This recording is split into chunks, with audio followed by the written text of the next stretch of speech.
እናትን ስትላት ወጥ ጨምሪልኝ እማ አባ እንዳለሽ ወጥ ጨምሪልኝ አባ ነገ ወላጆች ስብሰባ አለ ወላጅ አምጡ ተብለናል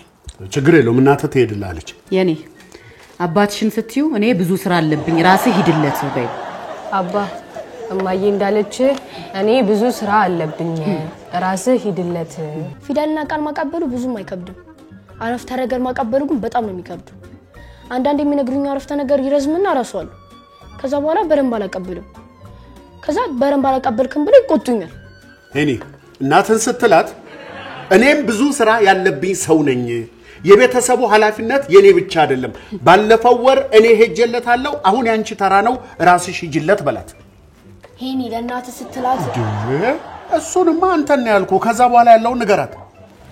እኔም ስራ አለብኝ ኃላፊነቱ ቀጥሎ ምንድነው የኔ ብቻ አይደለም ባለፈው ወር አንቺ ሄደሽለታል አሁን ተራው የኔ ነው ማናለ አገላበጥከው ባለፈው ወር እኔ ሄጀለታለሁ አሁን ተራው ያንቺ ነው አንቺ ሂጅለት በላ ባለፈው ወር አሁን ሰብዛችሁ ትሄዱልኛላችሁ ወይስ አትሄዱልኝ ኧረ ጥጋ እናትን ስትላት ሄኖክን በኩርኩም በዩ እማ አባ እንዳለሽ ሄኖክን በኩርኩም በዩ ምን